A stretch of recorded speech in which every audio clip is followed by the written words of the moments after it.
आइए शुरुआत करते हैं आज के मुकाबला की। हमारे साथ तीन मेहमान जुड़ रहे हैं। भारतीय जनता पार्टी के प्रवक्ता और सांसद सैयद जफर इस्लाम हमारे साथ हैं। जफर इस्लाम जी, स्वागत है आपका। हमारे साथ घनश्याम तिवारी जी समाजवादी पार्टी से हैं, घनश्याम जी का स्वागत है। और सुरेंद्र सिंह राजपूत जी कांग्रेस पार्टी से। राजपूत साहब, आपका भी बहुत स्वागत है। आज आपने देखा कैसे अखिलेश यादव के करीबियों पर, समाजवादी पार्टी के नेताओं के घरों पर इनकम टैक्स की रेड पड़ी। उस पर हमने आपको रिएक्शन भी दिखाया। अखिलेश यादव ने कैसे कहा कि अभी तो इंतजार है हमें ईडी सीबीआई की आएगी और हम तैयार हैं इसके लिए। इसके अलावा मोदी जी आज शाहजहांपुर में थे, गंगा एक्सप्रेसवे की आधारशिला वो रख रहे थे। वहां उन्होंने बहुत सी बातें कही। उन्होंने ये कहा कि कार्रवाई उसी पर हो रही है जो भ्रष्टाचारी है, जो बेईमान है, और ये कार्रवाई होगी। माफिया पर बुलडोजर भी चलेगा, लेकिन डर उन लोगों को लगता है, तकलीफ उन लोगों को होती है जिन्होंने इन माफियाओं को पाला पोसा है। और कांग्रेस पार्टी की तरफ से आज प्रियंका गांधी, राहुल गांधी अमेठी में थे। वहां राहुल गांधी ने एक बार फिर जबरदस्त हमला प्रधानमंत्री के ऊपर बोला है। लेकिन चूंकि आज सबसे ज्यादा चर्चा में इनकम टैक्स की रेड है, तो मैं चाहूंगा घनश्याम तिवारी से हम चर्चा की शुरुआत करें। आप कैसे देख रहे हैं इस कार्रवाई को, घनश्याम जी? नमस्कार सौरभ जी, आपको, दर्शकों को और को पैनलिस्ट को। उत्तर प्रदेश में अब ये चर्चा सड़कों पर आम होने लगी है कि जब जब योगी डरता है पुलिस को आगे करता है, और जब जब मोदी डरता है ईडी सीबीआई और इनकम टैक्स को आगे करता है। और ये चर्चा इसलिए आम होने लगी है कि अजय मिश्रा टेनी को बगल में खड़ा करके गृह मंत्री गुंडों को दूरबीन से देख रहे होते हैं। ये चर्चा इसलिए होने लगी है कि प्रधानमंत्री जिस तरह के कट्टों की बात करते हैं अपने भाषण में, उस तरह के कट्टे लहराने वाले अनेक लोगों को उन्होंने मुख्यमंत्री, उप मुख्यमंत्री बना रखा है अपनी पार्टी में। अजय मिश्रा टेनी, आशीष मिश्रा, ये सब इनके उदाहरण हो सकते हैं। और भारतीय जनता पार्टी ने उत्तर प्रदेश में जिस तरीके से, चाहे वो पत्रकार हैं, उनको धमकाया, अनेक ऐसे मीडिया चैनलों के ऊपर छापा मारा गया जिन्होंने ये सिर्फ इतना बताया कि कोविड काल में ऑक्सीजन की कमी से लोगों की मृत्यु हुई थी। उस सरकार को बताया जो आज भी विधानसभा में और संसद में दोनों तरफ से ये कह रही है कि कोविड काल में ऑक्सीजन की कमी से किसी की मृत्यु नहीं हुई। जब जब ऐसी सरकार को सच का आईना दिखाया जाता है तो डर जाती है, और जो डर जाती है तो वो सरकार अपने तरीके से गुंडागर्दी पे उतारू होती है, जिसका आज प्रमाण मिला। जब पूर्वांचल से लेकर के उत्तर प्रदेश के तमाम जिलों में आप ये देख रहे हैं, पश्चिम उत्तर प्रदेश, अभी रायबरेली में आप देख रहे हैं किस तरीके से जनता उमड़ के सामने आ रही है। सिर्फ एक बात कह रही है, हम इनकी तरह अच्छे दिन, 2 करोड़ रोजगार, 15 लाख आपके अकाउंट में आएंगे, ये सब झूठे भाषण नहीं दे रहे। हम ये कह रहे हैं सरकार का काम है रोजगार की बात करना, सरकार का काम है महंगाई को नियंत्रण करना, सरकार का काम है जो किसानों को रौंदे उसको जेल में डालना, सरकार का काम है कि आपसी अमन चैन की बात करे, और सरकार का काम है कि आज के कामों का उद्घाटन करे। 2024 पर मैं आता हूं, लेकिन पहले आपका कहना है कि ये जो रेड हो रही है इनकम टैक्स की, ये आप साफ साफ कह रहे हैं कि ये डराने के लिए, दबाने के लिए गुंडागर्दी कर रही है सरकार। उत्तर प्रदेश में जिस तरीके से एक ताकत के रूप में जो पिछड़े हैं, गरीब हैं, दलित हैं, बढ़ के आ रहे हैं, तो ये सामंती सरकार है, ठाकुरवाद इसके परचम पे है। तो जिस तरीके से उस दौर में गुंडागर्दी होती थी, जब जनता एकजुट होती थी अपने अधिकारों के लिए, ये सरकार हर सिरे पे उसी तरह की गुंडागर्दी करे। भारतीय जनता पार्टी जानती है कि उसके पास सबसे ज्यादा अधिक पैसे हैं, हर 2 साल में इनकी आय दोगुनी होती है। मैं जवाब लेता हूं घनश्याम जी, 1 मिनट। मैं अभी जरा अभी जो आपने कहा इसी बात पर जवाब हम सैयद जफर इस्लाम साहब से ले लें। जफर साहब, इलेक्शन आया, इनकम टैक्स की रेड, साफ साफ कह रही है समाजवादी पार्टी, साफ साफ कह रहे हैं अखिलेश यादव कि हमें तो इंतजार ही था, और अभी तो और एजेंसियां बाकी हैं केंद्र सरकार के पास, सब लगा दीजिए। देखिए, ये आप भी जानते हैं और घनश्याम तिवारी जी भी जानते हैं, और चैनल पे बैठे सारे लोग जितने भी और भी पार्टी के हैं, कांग्रेस के सुरेंद्र भाई भी जानते हैं, और देश की जनता भी जानती है कि इनकम टैक्स कभी भी कोई रेड नहीं करती है, कोई भी रेड नहीं, जब तक के उसके पास सबूत, पक्के सबूत नहीं होते हैं, उसके पास दस्तावेज ऐसे नहीं होते जिसके लिए फर्दर इन्वेस्टिगेशन के लिए रेड की ज़रूरी है। अगर इनकम टैक्स ने रेड किया, वो इंडिपेंडेंट है, उसको पूरी आज़ादी है, चाहे आज की सरकार ने दी हो, चाहे पहले की सरकारों ने दी है। आपकी बात पे हंस रहे हैं सुरेंद्र जी, आपने कहा आज़ाद है, वो हंस रहे हैं। सुरेंद्र इसलिए हंस रहे हैं कि इन्होंने बहुत सारे ऐसे गलत काम किए होंगे अपने समय में, लेकिन हमने तो इतना बिल्कुल साफ कहा कि कोई भी रेड है उसके पीछे बहुत सारे एविडेंस होंगे, और एविडेंस जब होता है तभी उसी एविडेंस को फर्दर इन्वेस्टिगेट करके और भी ज़्यादा जो इकट्ठा करनी पड़ती है, क्लैरिटी लानी पड़ती है, उसके लिए करना पड़ता है। तो इसलिए ये अगर हो रहा है तो आप मान के चलिए कि जो भी रेड हुआ है उसके पीछे बहुत सारे होंगे। अभी बहुत सारे पार्टियों के लोग यहाँ पर हंस रहे, लेकिन उनको ही पता है कांग्रेस पार्टी के लोगों को कि कितने गलत काम किए और इनकम रेट के बाद क्या क्या। जफर साहब देखिए, आपकी बात पर एतबार तब होता है लोगों को जब ये इन रेट्स का कोई हम नतीजा निकलता भी देखते हैं। एक ट्रेंड मैं आपको बता दूं, महाराष्ट्र में जब होता है तो महाराष्ट्र में आप शरद पवार के घर रेड करा देते हैं, बंगाल में होता है अभिषेक बनर्जी के घर पर रेड कराते हैं, उनको पूछताछ के लिए बुलाते हैं। हुआ क्या उसका कोई नहीं जानता। कर्नाटक, राजस्थान, छत्तीसगढ़, मध्य प्रदेश, केरल, आंध्र प्रदेश, तमिलनाडु, सब जगहों पर जहां जहां जब आपको अवसर लगा कि ये चुनावी मौका है, वहां पर आपकी एजेंसियों ने जाकर रेड की, लेकिन उसका नतीजा क्या? ये सारी एजेंसियां चुनाव से 1-2 महीना पहले क्यों जागती हैं? ऐसा नहीं है, ये रूटीन में होता रहता है। ये अलग बात है कि अभी चुनाव है इसलिए आपके नजर पड़ा है, ये मीडिया पे ये बातें आती हैं, ये बराबर होता रहता है। ये जब इनकम टैक्स डिपार्टमेंट, ऐसा तो नहीं कि आज के दिन में वो फंक्शनल है बाकी दिन में फंक्शनल नहीं है, ये पूरे टाइम काम चलता रहता है। लेकिन हकीकत तो ये है कि आज अगर आपको इसकी जानकारी, इसलिए कि आज इलेक्शन है इसलिए आप इसको हाईलाइट कर रहे हैं कि इलेक्शन खत्म हो गया, इनके यहाँ पर कोई और भी रेड हो तो ये आप इसको हाईलाइट नहीं करेंगे। मैं आपको यकीन से बताना चाहता हूँ और बड़ी संजीदगी से कि देखिए, रेड जो है ये इनकम टैक्स करती रहती है और पूरे साल करती है। जब उसको लीड्स मिलता है, जब उनको कोई दस्तावेज मिलते हैं, जब कुछ उनको ऐसी बातें पता चलती है और उनको फिर वो वेरीफाई करते हैं, रिवैलिडेट करते हैं, तभी उनको परमिशन मिलती है रेड करने की। ठीक है, तो वो करते रहते हैं। लेकिन आज चूंकि इलेक्शन नजदीक है इसलिए इसका चलिए ठीक है, आप कह रहे हैं कि भाई नजर में इसलिए आया क्योंकि इलेक्शन के नजदीक ही रेड हो गई, और वरना इनकम टैक्स डिपार्टमेंट स्वतंत्र है, आजाद है, अपनी कार्रवाई खुद कर रहा है। आपने कहा बंगाल के बारे में कहा, आपको मैं इतना बताया तो बंगाल के बारे में आज आप कह रहे हैं, बंगाल के बारे में अभी ईडी इन्वेस्टिगेशन कर रही, बाद में समन्स हुआ, इसको किसी ने नोटिस नहीं किया। भाई वही समन्स पहले भी कहे थे तो आप सभी लोगों ने चैनल पे चलाया, और आज अगर वहां पर समन्स है तो किसी ने नहीं चलाया। चलिए ठीक है, जफर साहब फर्क है। ठीक है, आदमी आता भी है तो भी पता नहीं। सुरेन जी आपकी बात का आपको जवाब दे रहे हैं। सुरेन जी, जफर भाई बड़े भोले इंसान हैं, कसम से बिल्कुल ये अल्लाह मियाँ की गाय है एकदम। इतनी बढ़िया बातें कर रहे हैं कि मतलब ऐसा लग रहा है दिल करे इनकी बात सुनते जाओ। मोदी जी की जगह प्रधानमंत्री होते तो पंगा ही नहीं था। और सौरभ भाई आप बहुत बेईमान आदमी हैं, माफी के साथ कह रहा हूं। जितना हम कुछ कहना चाहते थे सब आप कह दिए, सब कुछ आपने कह दिया, हमारे कहने लायक कुछ छोड़ा ही नहीं आपने। न मध्य प्रदेश छोड़ा, कमलनाथ जी की रेड, अशोक गहलोत साहब की रेड, शरद पवार साहब की रेड, कर्नाटका की रेड, नवीन पटनायक साहब की रेड, ममता बनर्जी की रेड, सारी की सारी रेड चुनाव से पहले, और उनका रिजल्ट क्या आया किसी को नहीं पता। एक बात कहते हैं ना कि समंदर ये तेरी खामोशी कुछ और कहती है, मगर साहिल पे टूटी कश्तियां कुछ और कहती हैं। और मेरी आंखों ने देखे इस शहर के कई मंजर, मगर अखबार की सुर्खियां कुछ और कहती हैं। जफर भाई, ये जनता है, जनता ये सब जानती है कि आप क्यों कर रहे हैं। ये जनता ये भी जानती है कि आप दूसरे को फाइनेंशियली तोड़ने के लिए कर रहे हैं। ये जनता ये भी जानती है कि आप लोगों को डराने के लिए कर रहे हैं, धमकाने के लिए कर रहे हैं। पिछले 7 साल में मैं आपको कम से कम 10 राज्यसभा सांसद बता सकता हूं जिनके ऊपर जब तक वो भाजपा में नहीं थे तब रेड हुई। नाम लेके कहता हूं संजय सेठ, नाम लेके कहता हूं सुरेन नागर, नाम लेके कहता हूं आपको क्या नाम आंध्र प्रदेश के वो 4 राज्यसभा सांसद, और नाम लेके कहता हूं मुकुल रॉय, नारदा सारदा टारदा जो भी घोटाले थे। इसके बाद जैसे ही ये भारतीय जनता पार्टी में आए, ये सब लोग भी आप ही की तरीके से अल्लाह मियां की गाय हो गए। उस दिन के बाद ना कोई सम्मान, ना कोई नोटिस, ना कोई लेना, ना कोई देना।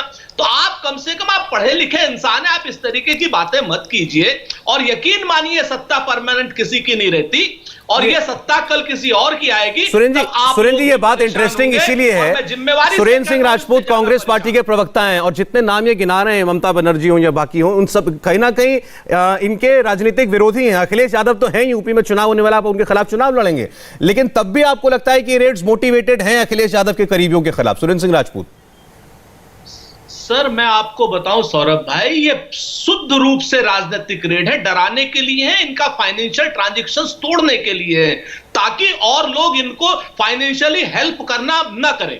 सब लोग, ईडी का एक कानून आ गया है ना एक ड्रैकोनियन लॉ है ईडी का, मैं आपसे बताऊं। वो लॉ ये है कि आप जिसके यहां रेड करेंगे उसके कागज में जिसकी भी बैंक डिटेल्स हैं, मान लीजिए क्या नाम जफर भाई की यहां रेड हुई और उसमें एक ट्रांजैक्शन सौरभ का भी मिल गया, तो सौरभ के भी खाते सीज कर सकती है ईडी। ये उसका एक विशेष कानून है, ये जफर भाई जानते हैं अच्छी तरीके से।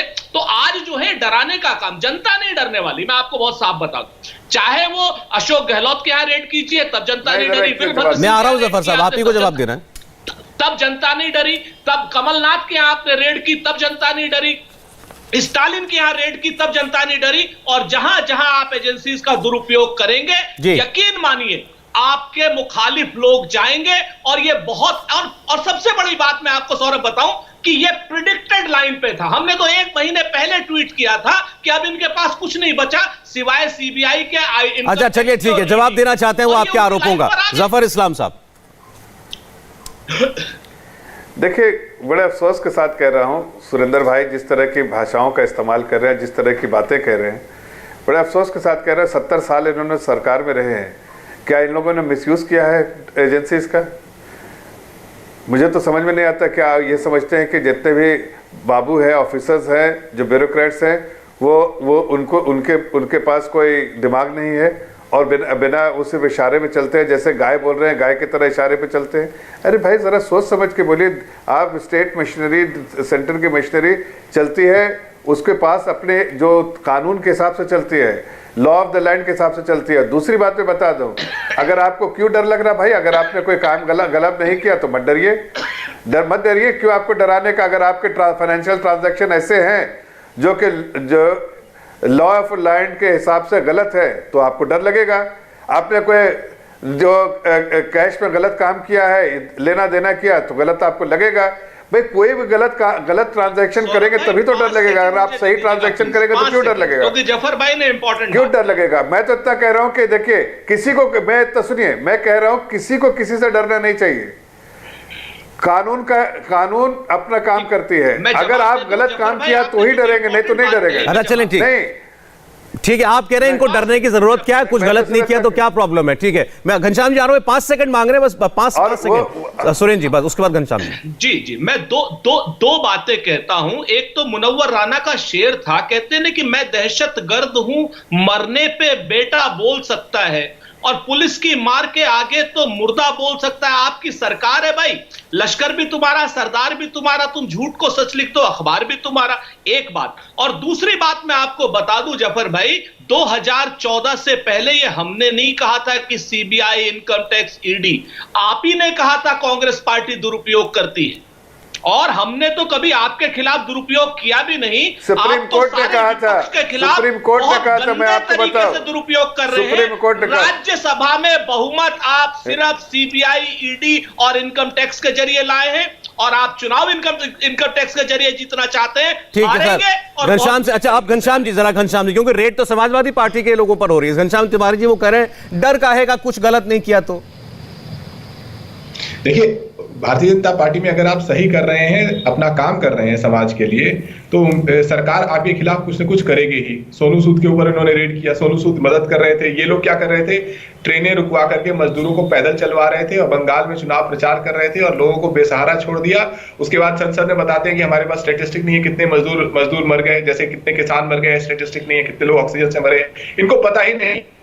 अगर अपना काम इस देश में सही से करेंगे तो भारतीय जनता पार्टी की सरकार आपके खिलाफ खड़ी रहेगी। उदाहरण, जो न्यूज लॉन्ड्रिंग के ऊपर इन्होंने रेड किया, न्यूज क्लिक के ऊपर किया, भारत समाचार के ऊपर किया, दैनिक भास्कर के ऊपर किया, ये सभी के ऊपर करेंगे, अपना काम सही से करने का प्रयास करेगा। हाँ, अगर आप अजय मिश्रा टेनी है तो आप अमित शाह के बगल में खड़े रहिए, दूरबीन से गुंडा देखा जाएगा और अजय मिश्रा टेनी के गले में माला पहनाई जाएगी।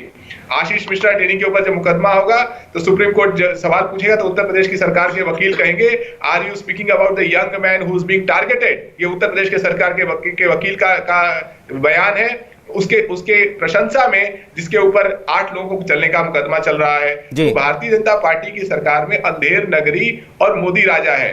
अभी संदेह नहीं, जिन मोदी को आप राजा कह रहे हैं, उन्होंने आज उत्तर प्रदेश में क्या कहा? उन्होंने कहा कि पहले जो परियोजनाएं लागू होती थी, आज उन्होंने सबसे बड़े एक्सप्रेसवे का आधारशिला रखी है। उन्होंने कहा ये परियोजनाएं पहले भी लोग शुरू करते थे, कागजों में शुरू होती थी, पैसा खा जाते थे, जेब में डाल लेते थे। अब हम भ्रष्टाचारी को पकड़ रहे हैं, इसीलिए अब ये रेड का जिक्र तो उन्होंने नहीं किया, लेकिन इसको समझा जा सकता है उनकी भाषा में कि रेड भी भ्रष्टाचारियों पर हो रही है, माफिया पर हम बुलडोजर चलाएंगे। आज फिर उन्होंने कहा मैं जफर भाई से कहता हूं कि कोई 5 ऐसे मोदी जी ने नारे दिए हों जिसको पूरा कर लिया हो। 2 करोड़ रोजगार पूरा किया क्या? बहुत हुई पेट्रोल डीजल की मार पूरा किया क्या? बहुत हुई महंगाई की मार पूरा किया क्या? किसानों की आय दुगनी करेंगे पूरा किया क्या? सबका साथ सबका विश्वास पूरा किया क्या? तो कोई ऐसा नारा जो उन्होंने पूरा किया हो, गंगा को साफ करेंगे पूरा किया क्या? इनके नारे कभी पूरे नहीं होते। इनके नारे सिर्फ इसलिए चलते हैं क्योंकि उस दिन टीवी पर इन्होंने खूब जबरदस्त प्रचार किया है और लोगों को आज तो मोदी जी ने एक नया नारा दे दिया, एक नया नारा उन्होंने दे दिया Ghanshyam ji, UP plus Yogi equals to उपयोगी। यूपी के लिए योगी उपयोगी है। जफर इस्लाम साहब हंस रहे हैं इस नारे पर। आप लेकिन आखिरी बात कहूंगा जफर जी के आने से पहले, एक आखिरी बात कहूंगा जफर जी के आने से पहले कि देश के प्रधानमंत्री, एक सेकंड जफर साहब, देश के प्रधानमंत्री रोज सुबह उठते हैं देश के प्रधानमंत्री के रूप में और शाम होते होते वो उत्तर प्रदेश के मुख्यमंत्री बन जाते हैं। ऐसी क्या मजबूरी है? ये उत्तर प्रदेश की जनता जानती है कि आपने कोई काम नहीं किया है, ना मोदी उपयोगी है ना योगी उपयोगी है। चलिए ठीक है जफर साहब, मैं जरा देखिए 2012 से 2017 के बीच में और उससे भी पहले उत्तर प्रदेश जाना जाता था एक बीमारू स्टेट, एक ऐसा स्टेट जहां पर गुंडा राज है और यहाँ पर कोई डेवलपमेंट और विकास के बारे में कोई बात भी नहीं करता था, ना विकास से कभी इसको उस प्रदेश को जोड़ा जाता था। जब विकास की बातें आती थी तो कोई और दूसरा प्रदेश दिख जाएगा, लेकिन उत्तर प्रदेश के बारे में कभी नाम नहीं आता था। हाँ, लेकिन अगर आप बात करते हो गुंडा राजा, गुंडागर्दी, दिन दहाड़े डकैती, ये जो भी, तो आपको उत्तर प्रदेश उसके फहरिस्त में सबसे ऊपर आता था। आज ऐसी बातें होती क्या? आज वहाँ पर रूल ऑफ लॉ है। आज आप देखिए वहाँ पर जिस तरह से तेज़ी से जो है इकोनॉमी जो है, जो जीएसडीपी उसकी बढ़ रही है, विकास हो रहा है, नए नए इनिशिएटिव सरकार ले रही है और सरकार ने यहाँ तक नहीं, सरकार ने एक टारगेट भी बना दिया अपने लिए कि आज देश के में 4% कंट्रीब्यूशन होता था यूपी का नेशनल जीडीपी में, हम 20%, 1/5 एक स्टेट देगा, वो उत्तर प्रदेश देगा। उस दिशा में जो काम हो रही है अभी, इस तरह के जो गंगा एक्सप्रेस बन रहे हैं और ऐसे बहुत सारे एक्सप्रेस जो बन रहे हैं, उसका मकसद क्या है? जितना इंफ्रास्ट्रक्चर डेवलपमेंट होगा, मल्टीप्लायर इफेक्ट होके आएगा इकोनॉमी में। नेशनल जफर साहब, ये आपने जो भी बात कहा कि 5% कंट्रीब्यूशन को हम 20% कंट्रीब्यूशन बनाएंगे, ऐसे तो योगी जी कह रहे हो कि हम तो उत्तर प्रदेश अभी 8% से ज्यादा, मैं वही आपसे पूछ रहा हूं कि हम यूपी को $5 ट्रिलियन इकोनॉमी, अभी तो भारत लक्ष्य है, उन्होंने कहा हमें यूपी को यहां तक ले जाना है। लेकिन आज क्या हो रहा है 5 साल के बाद, किस हालात बताइए? देखिए आज हर तरह से आप देखिए कितने सारे आपके एक्सप्रेस वे बन गए हैं। आप देखिए अगर आप पर कैपिटा इनकम में सबसे कितनी बढ़ोतरी हुई है। जो बजट की जो साइज है वो 5 लाख से 21 लाख करोड़ का हो गया है। आप अगर देखिए इन्वेस्टमेंट जो है प्रदेश में, बड़े इन्वेस्टमेंट्स हो रहे हैं, बड़ी बड़ी कंपनियां आ रही हैं। आप देखिए अगर आप इसमें अगर देखिए उत्तर प्रदेश के तो नंबर 2 पे आ गई है जो ईज ऑफ डूइंग बिजनेस में। बहुत सारी कंपनियों ने एमओयू साइन किया है जो प्रदेश में इन्वेस्टमेंट करते हैं। आप जेवर जैसे एयरपोर्ट जिसका सपना में नहीं देख सकते थे, वो वैसे जो दुनिया के क्या वर्ल्ड के एशिया में क्या वर्ल्ड के बड़े एयरपोर्टों में से एक एयरपोर्ट होगा। जिस तरह का इंफ्रास्ट्रक्चर डेवलप किया जा रहा है वहाँ पर मेट्रो भी होगा, वहाँ पर हर शहर से में बड़े बड़े शहरों में जाने वाले एक्सप्रेस वे भी वहाँ से होंगे। तो इस तरह की चीजें ने किसी ने उत्तर प्रदेश के बारे में सोचा नहीं था। ये उत्तर प्रदेश में सिर्फ लेके आज विकास की दौड़ में उत्तर प्रदेश तेजी से दौड़ रहा है, जो कि बाकी देशों को, बाकी प्रदेशों को पीछे छोड़ देंगे कागार पे है। जो बातें जफर साहब बता रहे हैं तो होगी दूसरे जो आप कह रहे हैं, प्रधानमंत्री ने आज ये कहा शाहजहांपुर की रैली में, सुरेंद्र सिंह राजपूत जी की, आजादी के बाद कुछ वर्षों में, दशकों में नहीं, आजादी के बाद पहली बार उत्तर प्रदेश में और देश में गरीबों के लिए काम करने वाली सरकार आई। बिल्कुल, उन्होंने, देखिए सच बात यह है कि गरीबों को बर्बाद करने वाली पहली बार सरकार आई। कल्याण सिंह की भी सरकार गरीबों को बर्बाद करने वाली नहीं थी, ये बात सच है। प्रधानमंत्री जी इवेंट मैनेजमेंट करते हैं, लेकिन कभी कभी सच बोल जाते हैं। आबाद करने वाले नहीं, बर्बाद करने वाली। न कल्याण सिंह की सरकार थी, न राजनाथ सिंह की सरकार थी, सिर्फ यही सरकार है जो उत्तर प्रदेश में जिसने बेरोजगारी की दर सबसे उच्चतम दर पर रखी। उत्तर प्रदेश की पहली सरकार है जिसमें गंगा में उतराती लाशें मिली। उत्तर प्रदेश की पहली सरकार है जिसमें गरीबी, आज उत्तर प्रदेश हिंदुस्तान के पहले 2 गरीब राज्यों में है। ऊपर खाली बिहार है, नीचे उत्तर प्रदेश है। ये उत्तर प्रदेश की पर कैपिटल इनकम बताने वाले लोग ये नहीं बता रहे हैं कि उत्तर प्रदेश को इन लोगों ने सबसे गरीब राज्य बना दिया। उत्तर प्रदेश में इन्वेस्टमेंट की गंगा बहाने वाले लोग ये नहीं बता रहे हैं कि 4,90,000 करोड़ का इन्होंने एमओयू तो साइन किया, लेकिन 1 रुपए का एमओयू भी धरती पर नहीं उतरा। एक एमओयू वो घनश्याम तिवारी की सरकार के समय में सैमसंग का था, 28,000 या 50,000 करोड़ का, उसको लेकर के नाच रहे। इन्होंने कहा था डिफेंस कॉरिडोर में हजारों लाखों करोड़ का इन्वेस्टमेंट आएगा। 1 रुपए का भी इन्वेस्टमेंट अगर किसी बैंक ने किसी कंपनी को दिया हो तो हमें बता दे। उत्तर प्रदेश में इन्होंने एमएसएमई में कहा था कि पता नहीं कितने लाख करोड़ रुपए दिए हैं। अगर 80,000 एमएसएमई की बात करते हैं तो पर एमएसएमई 20,000 रुपए पर एमएसएमई लोन आता है। 20,000 रुपए में कितने लोगों को रोजगार देंगे, हमें यह बता दे। उत्तर प्रदेश की सारी एमएसएमई में से 1/3 एमएसएमई बंद हो चुकी है और 1/3 बंद होने के कगार पर है। आज उत्तर प्रदेश सिर्फ इवेंट मैनेजमेंट, हेडलाइन मैनेजमेंट और तुकबंदी वाले नारे झेल रहा है इस सरकार में और इंतजार। तो सुरेंद्र जी, आपके कहने का मतलब ये है, ये आपके कहने का मतलब है, आपकी सरकार उत्तर प्रदेश में अरसा हो गया, आज प्रियंका जी और राहुल जी कोशिश कर रहे हैं, लेकिन आपकी बातों का मतलब है कि इससे पहले अगर मायावती जी ने सरकार चलाई, मुलायम जी ने सरकार चलाई और पिछले अभी हाल में अखिलेश जी ने सरकार चलाई, तो वो सरकारें भी कम से कम इनकी सरकार से बेहतर थी। निश्चित तौर पर मैं आपसे बताऊं, इवन राजनाथ सिंह की सरकार और कल्याण सिंह की सरकार भी इससे बेहतर थी, क्योंकि उन लोगों ने गपबाजी नहीं की। आपको मैं बताऊं सौरभ भाई, आपको जिम्मेवारी से कहता हूं, डिस्ट्रिक्ट हॉस्पिटल हमने बनाए और उन डिस्ट्रिक्ट हॉस्पिटल्स में 250 बेड समाजवादी सरकार ने किए। और इन लोगों ने क्या किया, उन डिस्ट्रिक्ट हॉस्पिटल्स का नाम मेडिकल कॉलेज रख दिया। आपको जिम्मेवारी से कह रहा हूं, चाहे चेक कर सकते हैं। एक भी सीट मेडिकल कॉलेज की बढ़ी नहीं और कह रहे डिस्ट्रिक्ट हॉस्पिटलों को 75 मेडिकल कॉलेज बना दिए इन्होंने अभी तक। उसका जिक्र तो आज भी किया प्रधानमंत्री ने। वो कह रहे थे पहले आपको दिल्ली, कानपुर, लखनऊ जाना पड़ता था इलाज के लिए, हमने मेडिकल कॉलेज बना दिया, गोरखपुर में मेडिकल कॉलेज बन गया। मैं बता वही मैं बता रहा हूं, आप एक बार चेक कर लीजिए, स्वयं चेक करिए ग्राउंड में कि सारे डिस्ट्रिक्ट हॉस्पिटल का नाम मेडिकल कॉलेज रख दिया है।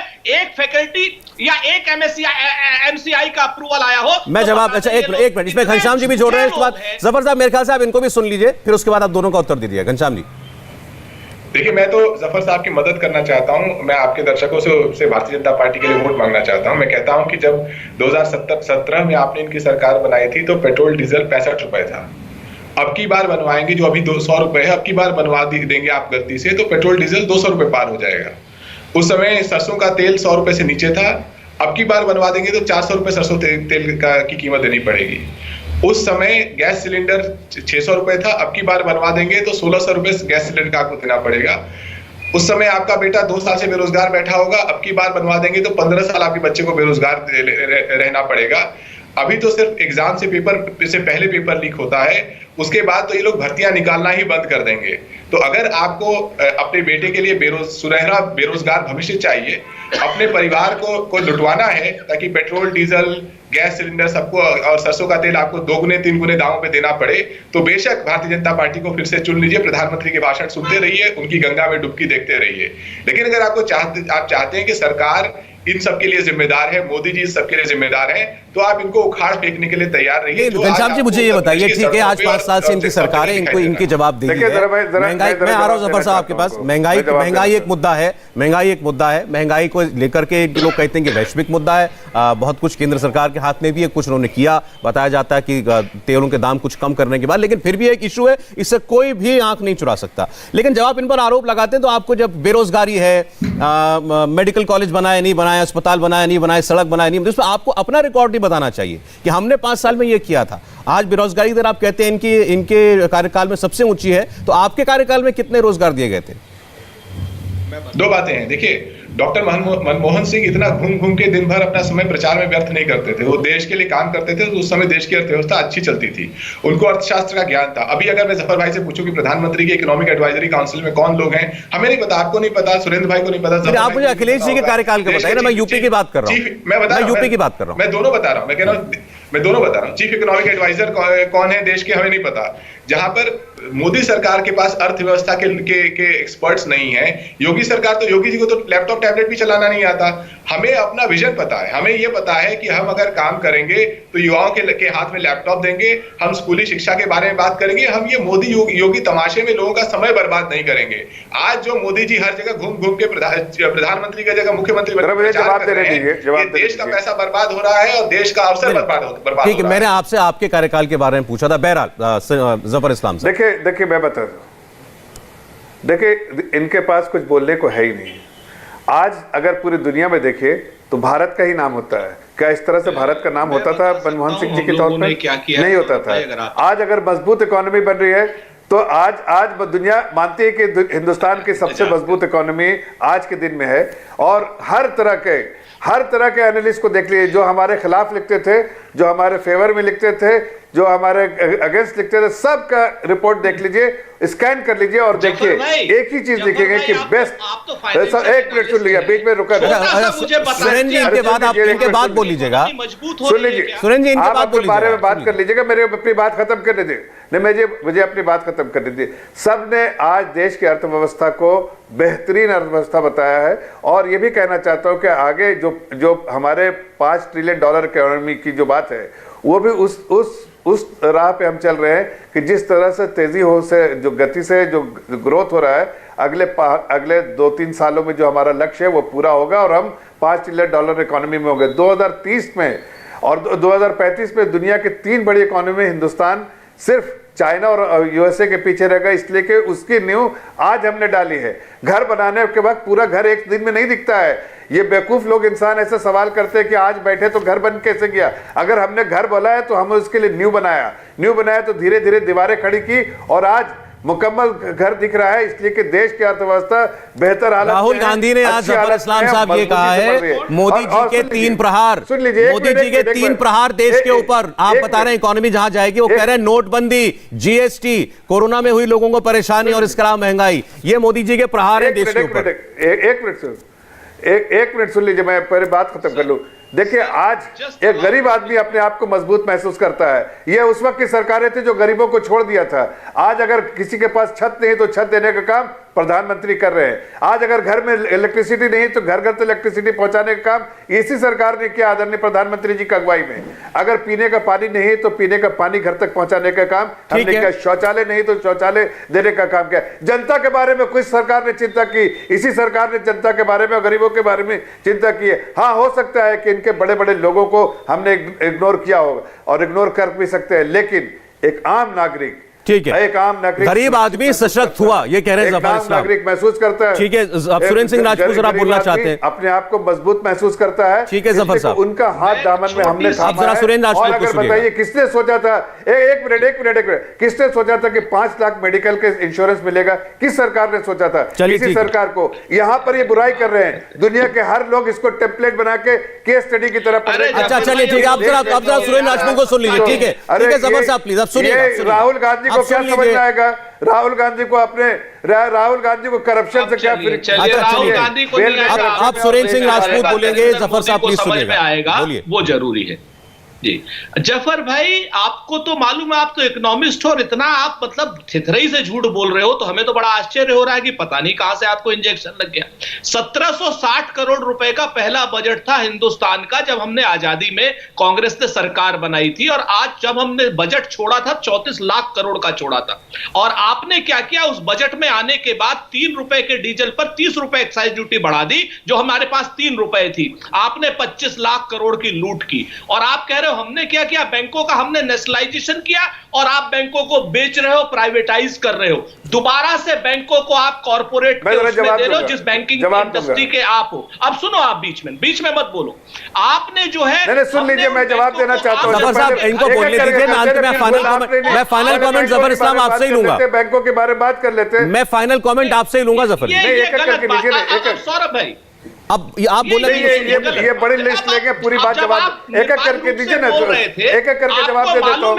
एक एक करके बैंकों के बारे में बोला, उससे पहले आपको मालूम है कि आप नहीं, आप अगर पहले बजट के बारे में बात करें तो बजट के बाद जफर साहब देखिए जितना समय वो भी चला जाएगा, बात कर लेते हैं, जितना समय वो भी चला जाएगा। आप अच्छा सुरेंद्र जी 30 सेकंड आप बोलिए, मैं इसका जवाब इनसे लेना चाहता हूं आपके आरोपों का। 30 सेकंड बोलिएगा। तो अभी आपने मेरा 1 मिनट तो इस आदमी ने बर्बाद कर दिया। अच्छा आप बोलिए, मैं आपसे 3-4 चीजें कह रहा हूं। बैंकों का नेशनलाइजेशन हमने किया, इन्होंने दोबारा से प्राइवेटाइजेशन कर दिया, क्योंकि कॉर्पोरेट के ये लोग, मैं कहूंगा लाइजनर है, दलाल कहूंगा तो खराब बात हो जाएगी। दूसरी बात मैं आपको बताता हूं कि नोटबंदी से बर्बाद कर दिया देश की इकोनॉमी को, ये चाहे कुछ जवाब देने का मौका इसके दीजिए। बाद मैं आपको बताता हूं, सारे के सारे गरीबों को, जिन गरीबों की ये बात कर रहे हैं, उन गरीबों को बंधक रखने का काम कर रहे हैं। किसानों को बंधक रखने का काम इन्होंने कोशिश की, काले कानून ला करके किसानों के दबाव में उनको काले कानून वापस लेने पड़े। किसानों की जमीन बंधक रखना चाहते थे, ठीक है, अब मेरे पास समय केवल एक छोटे से कमेंट का। सुरेंद्र सिंह राजपूत जी आपके आरोप का जवाब प्लीज जफर साहब शॉर्ट में। देखिए, मैं सिर्फ इतना बताना चाहता हूं कि इस बार जो है देश का सबसे बड़ा बजट है 34 लाख करोड़ का। दूसरी बात मैं बताना चाह रहा हूं कि अगर बैंकों के आप देखिए, बैंकों 28 लाख करोड़ की जो आपने अरे सुनिए, आप बोलिए जफर साहब, बैंकों के बारे में बात करते, हाँ बैंकों का बताइए। बैंकों के बारे में बैंकों के बारे में बताना चाहता हूं कि इन्होंने 2006 से लेके 2006 से लेके 2012 के बीच में सिर्फ 6 साल में इन्होंने 18 लाख करोड़ के, बैंकों में 18 लाख करोड़ की बैलेंस शीट थी, उसको 52 लाख करोड़ कर दिया। इसलिए कि 52 लाख करोड़ जो इन्होंने फ्री में जो लोन बांटी, इसलिए कि 10 जनपद से कॉल गए उन लोगों को, बैंकों को, कि फ्री में पैसा बांटो, जो सारे एनपीए बन गए। मैं उस वक्त एक रिपोर्ट बनाता हूँ, जो डेट कर्ज करके एक रिपोर्ट है, उसको जाके पढ़े सुरेंद्र राजपूत जी, डेट कर्ज की जैसी रिपोर्ट पढ़े, उसमें लिखा हुआ है किस तरह से 65% लोन आपने दिए 2006 से 2012 तक, वो सारे के सारे फ्रॉड लोन थे। चलिए ठीक है, समय मेरे पास आज इतना ही था। अभी जो रेड हो रही है, जिसकी तस्वीरें हम लगातार आपको दिखा रहे हैं, इसका क्या नतीजा निकलेगा उम्मीद करते हैं ये भी हमको बताया जाएगा। बहुत बहुत धन्यवाद सैयद जफर इस्लाम साहब, घनश्याम तिवारी जी और सुरेंद्र सिंह राजपूत जी। इंडिया टीवी हर वक्त हर जगह डाउनलोड करने के लिए सर्च करें India TV news Google play store या ऐप स्टोर पर।